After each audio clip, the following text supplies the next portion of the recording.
आज इस वीडियो में हम एग्ज़ाम एंग्जाइटी, जिसे टेस्ट एंग्जाइटी भी कहा जाता है, इसके बारे में बात करने वाले हैं। ये एक ऐसी साइकोलॉजिकल कंडीशन है जिसमें एग्ज़ाम्स के पहले, दौरान और उसके बाद में एक इंटेंस घबराहट, चिंता और डर की फीलिंग्स एक्सपीरियंस की जाती है और ये व्यक्ति की पोटेंशियल एंड उसकी एकेडमिक परफॉर्मेंस को नेगेटिवली इम्पैक्ट कर सकती है।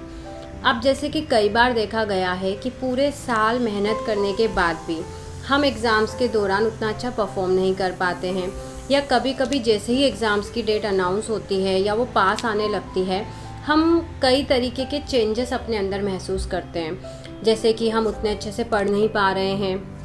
उतनी देर सिटिंग नहीं दे पा रहे हैं, या कंसंट्रेशन कम हो गया है, मन नहीं लग रहा है। और इन सब की वजह से जो बहुत ही वैल्यूएबल टाइम है, जहां हम अपना 101% देना चाहते हैं लेकिन दे नहीं पाते हैं, तो एंगर या फ्रस्ट्रेशन महसूस हो सकती है, अपनी हालात पे रोना आ सकता है और समझ नहीं आता कि ये सब क्या हो रहा है और क्यों हो रहा है। तो आज हम इसके बारे में बात करने वाले हैं कि हम कैसे पहचानें कि मुझे टेस्ट एंग्जाइटी है या नहीं, क्योंकि ये कई तरीके से मैनिफेस्ट हो सकती है और जब तक हम इसको ठीक से समझेंगे नहीं, हम इसे मैनेज नहीं कर पाएंगे। तो अब हम उन सिम्टम्स के बारे में बात कर लेते हैं जिससे हम इसे ठीक से समझ पाएँ और समय पर ये पता लगा पाएँ कि ये सब कहीं इसकी वजह से तो नहीं हो रहा है। इसके जो सिम्टम्स हैं वो कई तरीके से मैनिफेस्ट हो सकते हैं, जैसे कि फिजिकल, इमोशनल, कॉग्निटिव या बिहेवियरल सिम्टम्स के रूप में। अब एंग्जाइटी के जो कुछ कॉमन सिम्टम्स होते हैं, जैसे कि सांस लेने में दिक्कत होना या हार्ट रेट बढ़ जाना, स्वेटिंग या ड्राई माउथ रहना, चक्कर आना या फिर हाथ पैरों में कंपन होना। लेकिन इनके साथ साथ ही टेस्ट एंग्जाइटी में हमें स्पेशली पढ़ाई से रिलेटेड दिक्कत होने लगती है, जैसे कि पढ़ने के दौरान हम फोकस और अटेंशन को मेंटेन नहीं कर पाते हैं और आसानी से हमारा ध्यान भटक जाता है या पहले जैसा कंसंट्रेशन नहीं रहता है। इसके अलावा मेमोरी इम्पेयरमेंट भी देखने को मिलता है, जैसे कि कॉन्सेप्ट याद रखने में दिक्कत हो रही है या समझने में प्रॉब्लम आ रही है। साथ ही जो सीखा हुआ है उसे रिकॉल नहीं कर पा रहे हैं। ये हमारी कॉग्निटिव प्रोसेसिंग स्पीड को भी स्लो कर देता है, जिसकी वजह से हमें टास्क को कंप्लीट करने में या रिस्पॉन्ड करने में ज़्यादा समय लगने लगता है।